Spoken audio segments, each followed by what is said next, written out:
My husband heard me say he's embarrassing to be around in public. He left me to find someone else. I'm sitting alone at our kitchen table. No, my kitchen table now, staring at the divorce papers. 3 months ago, these documents would have seemed impossible.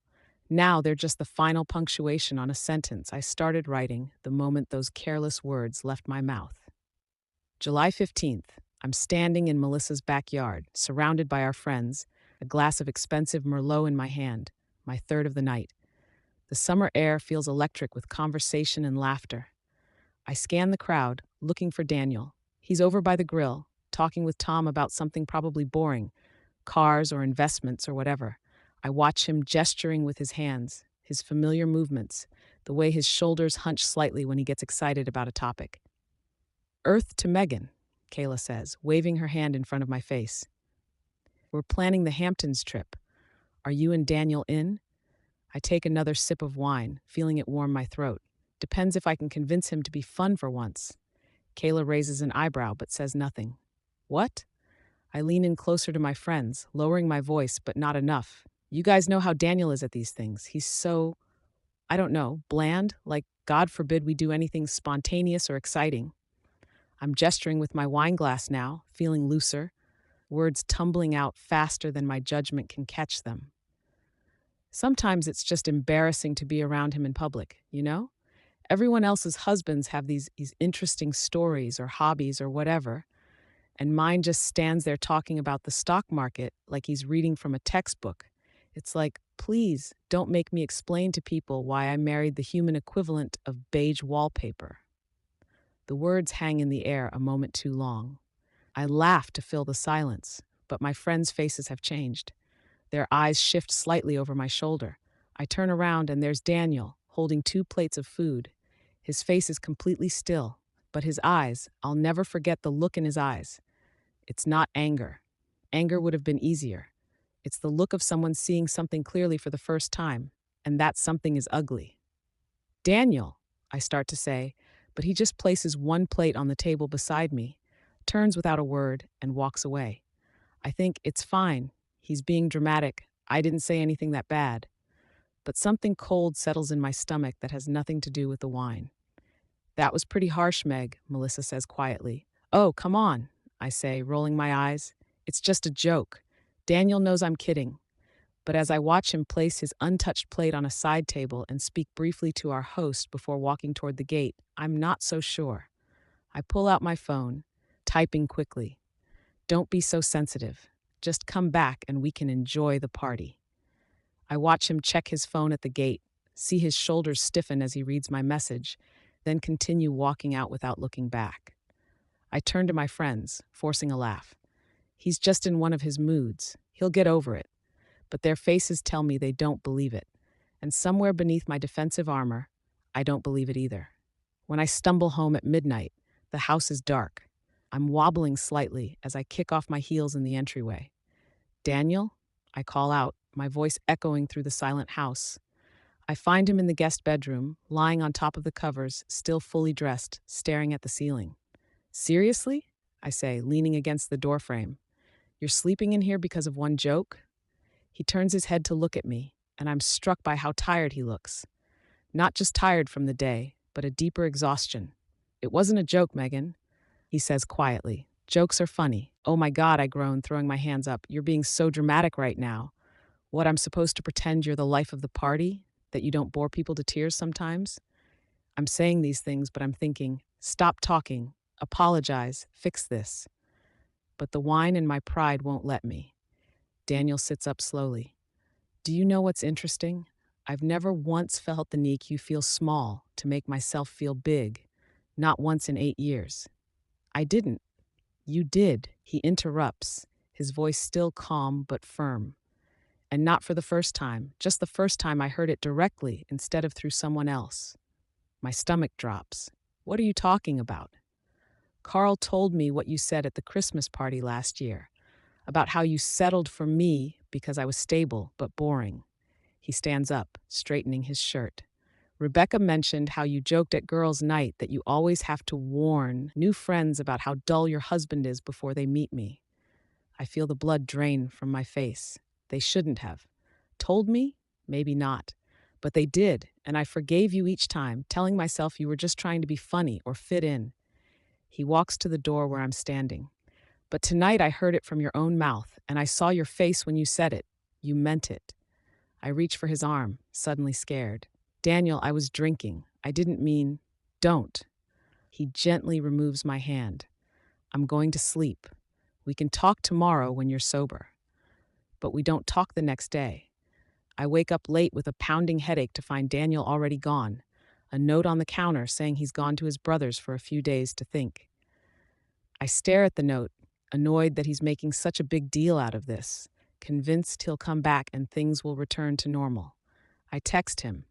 Don't you think you're overreacting a little? Come home and we can talk about it. Hours pass before he responds. I need space to think about what I want. I throw my phone on the couch, furious. What he wants. What about what I want? I thought, fine, let him sulk. He'll be back. 3 days later, I'm standing in our bedroom, staring at Daniel as he calmly packs a suitcase. My arms are crossed, my foot tapping against the hardwood floor. This is ridiculous, I say, watching him fold his shirts with the same precision he does everything. You're leaving because of one comment? Daniel places another shirt in the suitcase before looking up at me. No, Megan. I'm leaving because you've shown me who you really are and who I am to you. That's not fair, I say, my voice rising. You can't just throw away 8 years of marriage over one stupid party. That's exactly what I'm saying, he says, his voice frustratingly calm. It wasn't just one party. It's who you've become, or maybe who you've always been, and I just didn't want to see it. I feel tears spring to my eyes, more from frustration than sadness. So what, you're just going to abandon our marriage without even trying to fix things? Daniel stops packing and looks at me directly. I've asked you to couples counseling 3 times in the past 2 years. Each time, you said we were fine and I was being dramatic. I've tried talking to you about how your drinking affects your behavior. You said I was controlling. I've tried to plan activities you might find exciting, only to have you cancel last minute or spend the whole time on your phone. He zips the suitcase closed. I've been trying to fix things for years, Megan. You just weren't interested until I finally decided to leave. I'm crying now, hot tears streaming down my face. Please, Daniel, I'll do better. We can go to counseling. I'll cut back on drinking. Just don't go. For a moment, I see hesitation in his eyes, and I think maybe I've gotten through to him. But then he shakes his head. I'm sorry, but I don't believe you. You're not sorry about what you said or how you've treated me. You're sorry that there are consequences. He picks up his suitcase. I've rented an apartment. I'll have Kyle pick up the rest of my things next week. As he walks past me, I grab his arm. Daniel, please. I love you. He gently removes my hand, just like that night. I know you think you do, he says softly, but love doesn't make someone feel like they're not enough.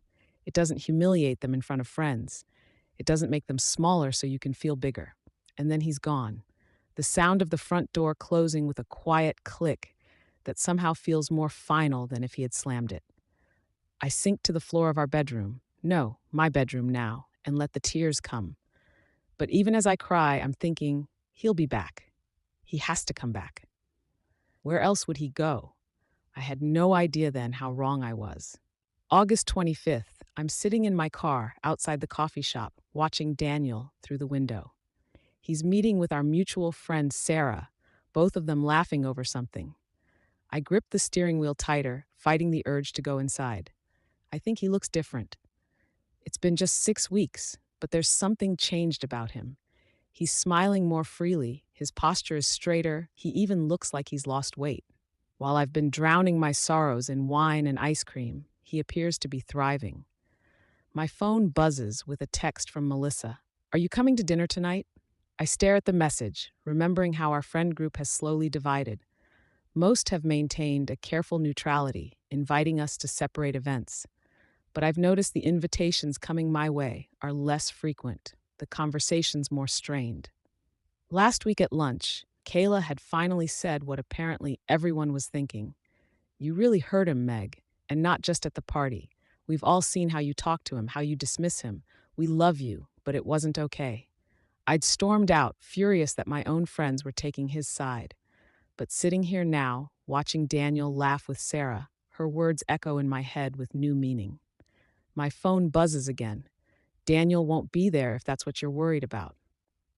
I put the phone down without answering, still watching through the window. To my horror, I see Rachel, my college roommate who introduced me to Daniel, enter the coffee shop. She spots Daniel and Sarah, waves enthusiastically, and joins them. The three of them fall into easy conversation, and I feel physically ill. Rachel was supposed to be my friend. How dare she meet with him like this? I grab my phone and call her immediately. Through the window, I see her check her phone, say something to Daniel and Sarah, and step outside to answer. "Hey, Meg," she says, her voice cautious. "I can see you," I hiss. "What are you doing having coffee with Daniel?" There's a pause. "Megan, are you spying on us? Don't change the subject. You're supposed to be my friend." Rachel sighs heavily. "I am your friend. I'm also Daniel's friend. I've known him almost as long as I've known you." "So you're taking his side?" My voice cracks. "This isn't about sides," she says, sounding tired. "But honestly, Megan, if you could hear yourself right now, this controlling, jealous behavior is exactly what drove him away."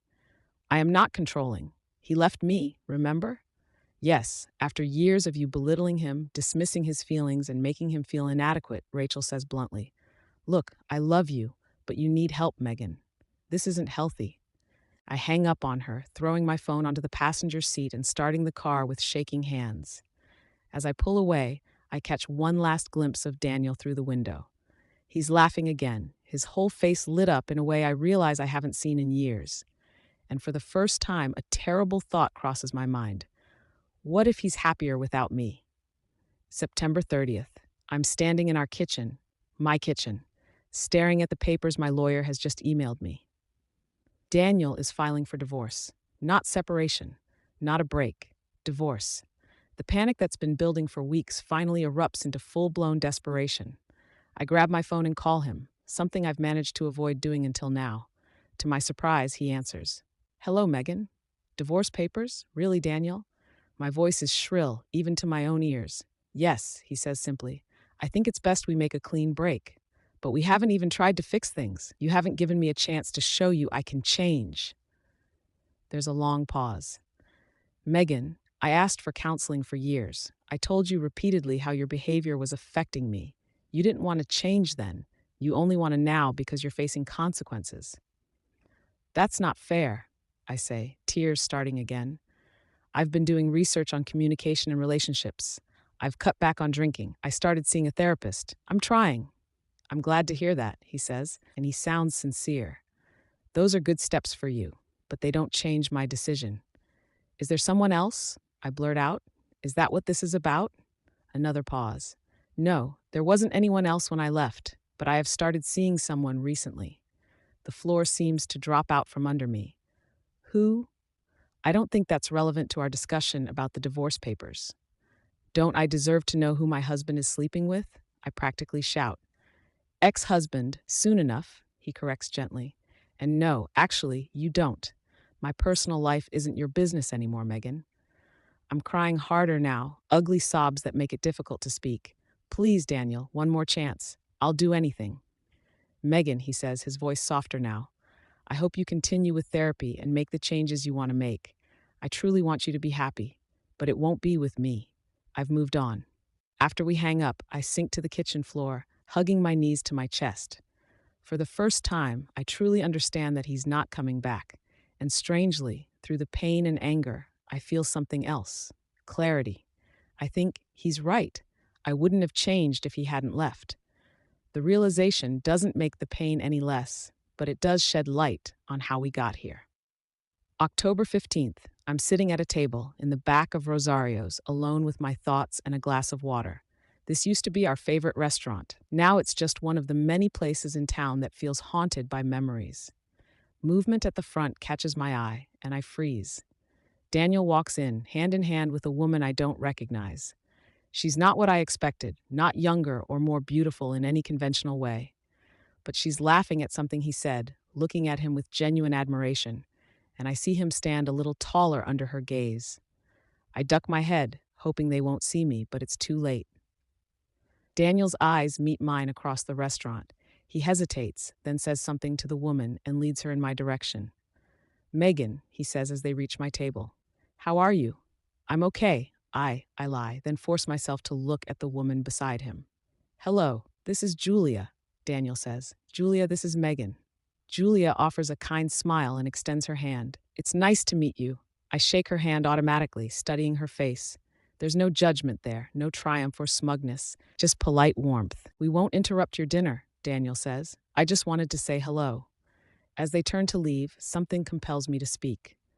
Daniel, wait. He pauses, looking back. I'm sorry, I say, the words feeling inadequate but necessary.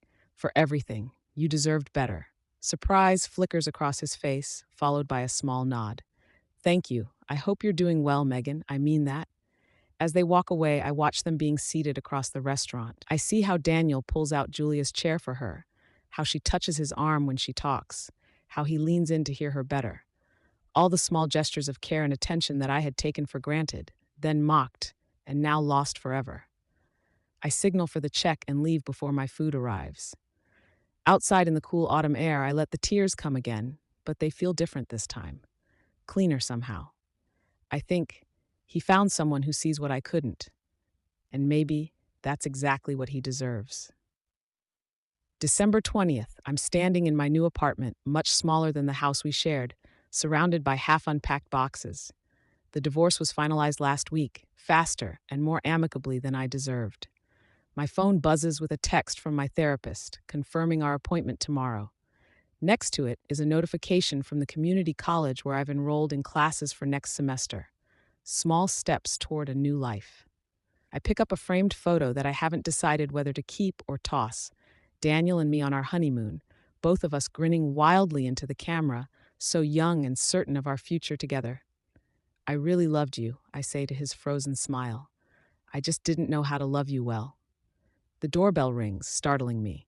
It's Rachel, holding a housewarming plant and a bottle of sparkling cider. No wine? I ask as I let her in. Thought we'd try something different, she says with a small smile. We sit on my new, much cheaper couch, and I give her the abbreviated tour with a sweep of my arm. Welcome to rock bottom, I say with a forced laugh. Rachel shakes her head. This isn't rock bottom, Meg. This is a new beginning. I look around at the modest apartment, so different from the life I'd planned. Did you know Daniel and Julia got engaged? I ask, the words still stinging as they leave my mouth. Rachel nods slowly. He called to tell me last week. Are you going to the wedding? If I'm invited, she says carefully. Would that hurt you?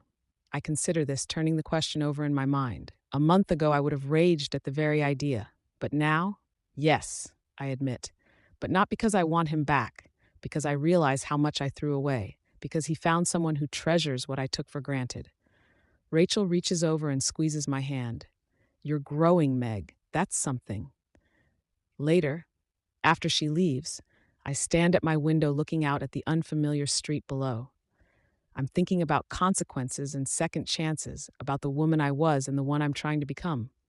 I pick up my phone and type a message to Daniel. I heard about your engagement. I'm happy for you. I mean that. Thank you for the years we had, and I'm sorry for the pain I caused. I hope Julia gives you everything I couldn't.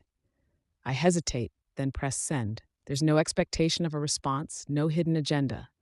Just the truth, finally. I place the phone down and turn back to my unpacked boxes. There's still so much to sort through, to keep or discard, to rearrange into something new. It's going to take time, but for the first time in months, I feel like I might have that time and the courage to use it wisely. In the kitchen, I pour the remaining wine down the drain, watching the dark red liquid disappear. Another small step. I think this ending was always coming, from the moment I decided his feelings mattered less than my ego. But perhaps endings are just misnamed beginnings, and maybe this one, painful as it is, will lead somewhere better than where I've been.